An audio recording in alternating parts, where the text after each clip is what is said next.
And La Liga is truly back. When you see 3 goals, 2 red cards, refereeing decisions, drama, anything you see everyone on the pitch, you know La Liga's back. You know La Liga's back.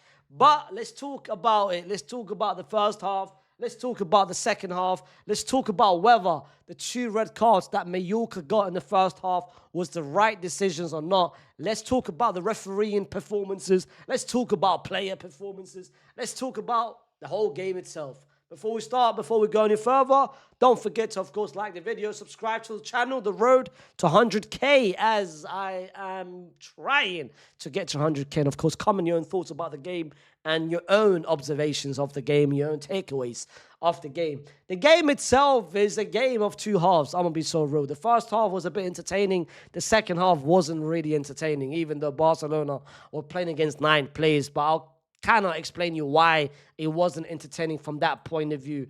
But Barcelona, of course, played with this lineup: Juan Garcia, Eric Garcia, Arujo, Kabasi, Bode, Frankie, Pedri, Lamine, Lopez, Raphinha and Ferran Torres. The standard 11 for Barcelona heading into this season, with Fermin being above the pecking order.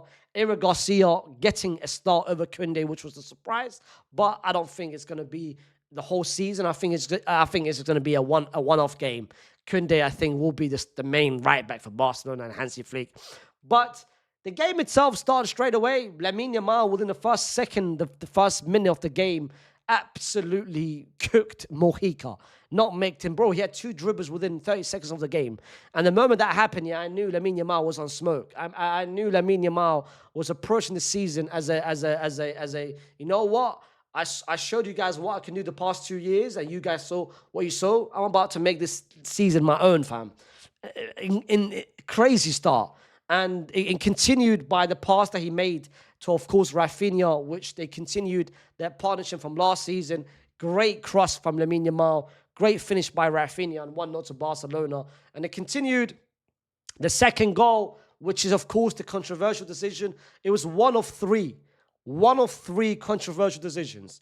And now I'll talk to you about 1, 2, 3. It started with the second goal, with the goal by Ferran Torres, which, of course, before the goal itself, a shot. I think that Lamine Yamal shot, and of course the defender Riallo headed it. He headed it. He fell down. The play continued, and it eventually, 10 seconds later, ended up with Ferran Torres, and he scored. The reason why it's seemed controversial is because of the fact the referee never stopped play, because it was a head injury. It's very important to bear in mind it wasn't a collision. It's not like a player and another player collided with each other, and that's why both players was down. Of course, at that point, it needs to be the game needs to be stopped. And secondly, the ball didn't get to his face. It didn't hit his face. It hit his head. And in terms of rules of the game, the referee made the right decision. Initially, I thought he would have called it off, which I was a bit surprised with. I'm going to be real, it was the right decision to continue play, because 1, it wasn't a head collision. Secondly, the attack was still going on. And thirdly, it didn't hit his face. It hit his head, which is normal play, is a normal footballing action. So I think the referee made the right decision for that one.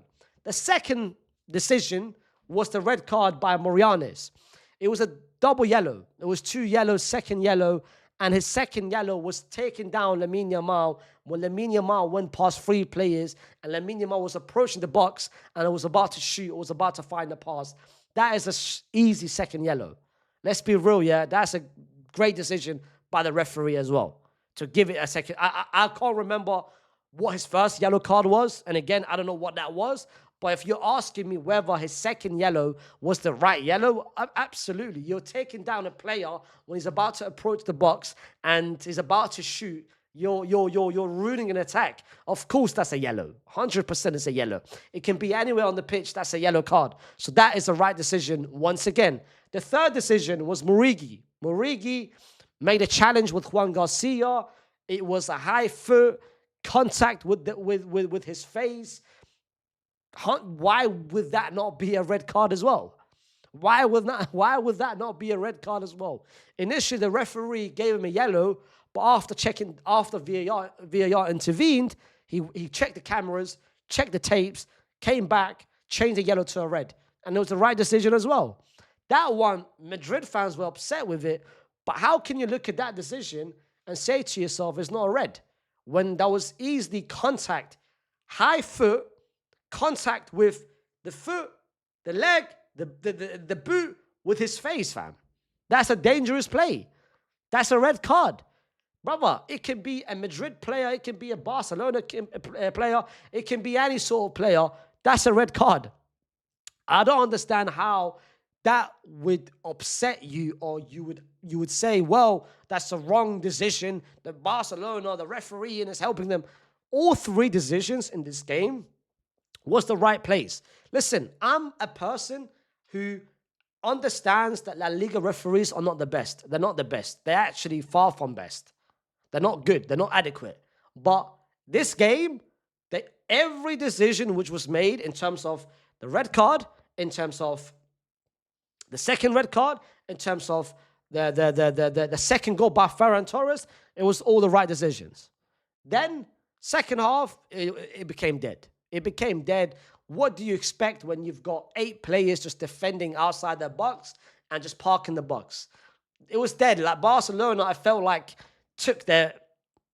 they weren't playing on first gear, second gear, third gear. They were just playing. They were just passing the ball around and making sure an injury doesn't happen. It wasn't fun. It was just boring. They managed to score towards the end of the game with Lamine Yamal with a screamer. He was looking for a goal. You could tell, yeah, throughout the whole game, he wanted his goal. The guy had 7, 8, 9 shots. And every time he didn't get the ball towards the end of the second half, you could tell he was a bit upset, especially with Dani Olmo. Because Dani Olmo, yeah, had 3 times where he could pass the ball to Lamine Yamal, or just failed to pass it. He just decided to shoot. Just bad decision-making by Dani Olmo. But the game itself, if I had to pick the best players, before I check what, of course, they say, what FootMob have to say, for me, the best players is Juan Garcia. Made some decent save in the first half. Ironically enough, yeah, I don't know if it's just me, Mallorca played better with 9 players compared to what they did with 11 players. Bro, they attacked, even though with 9 players, a couple times in the second half. Juan Garcia made some decent saves in the first half. Eric Garcia was did pretty decent in his game, surprising start over Koundé, and did decent. Araujo, as usual, listen, man, he's the reason why I think Madrid's going to win the league, fam. It's down to Araujo. Lamine Yamal, of course, man of the match. The dribbles, the intent. You could tell he's faster. You could tell he's stronger. You could tell he's got every dribble is with intent now. Every dribble, it's not unnecessary dribble. He's doing it with passion. He's doing it with intent. I can't lie, man. This guy's going to be scary this season. If you thought last season was different, this season is going to be even more crazy. Raphinha got his GA. Fermin was involved, and I think he was much better than Dani Olmo, who came off the bench. Rashford off the bench cameo wasn't the best. The guy lost the ball a couple times. Joffrey was decent, to be fair. Joffrey, I think he did decent off the bench. Of course, I think he replaced Bolde, if I'm not mistaken. But I think he did decent, Joffrey. But other than that, listen, La Liga's back, and the first 3 games of La Liga has all been red cards, fam. Every game so far you guys have watched, Girona and Rayo, red card. Villarreal and Real Oviedo, red card. And Mallorca and Barcelona, red card.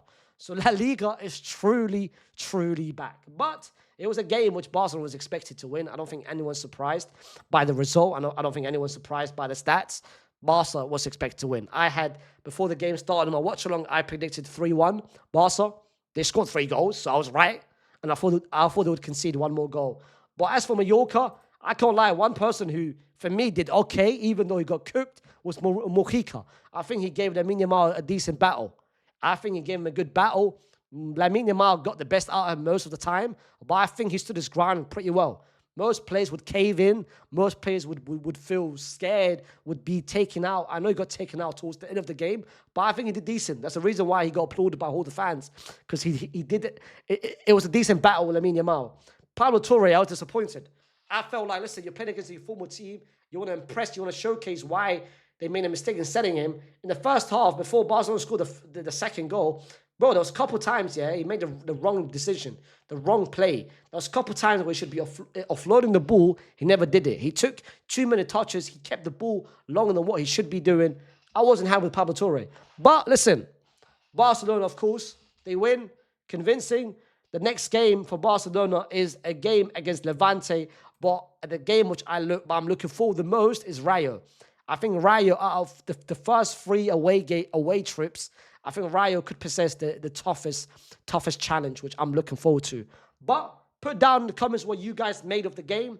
It's not the most of talking points. The biggest talking points was, of course, the three refereeing decisions which I spoke about. Put down in the comments what you guys made of the referee, whether you think he made the right decision, especially Madrid fans. Let me know if you guys are this biased or if you guys actually think the referee made the right decisions. Put in the comments what you made of the game, any takeaways of the game, and of course subscribe to the channel because the aim is to get to 100k ASAP. The next watch along is of course Real Madrid against Osasuna, I think it is. Let me check very quickly. Yes, Real Madrid Osasuna. I will see you guys on Tuesday. Listen, Barca won. Let's see if we can pick 3 points as well. See you soon.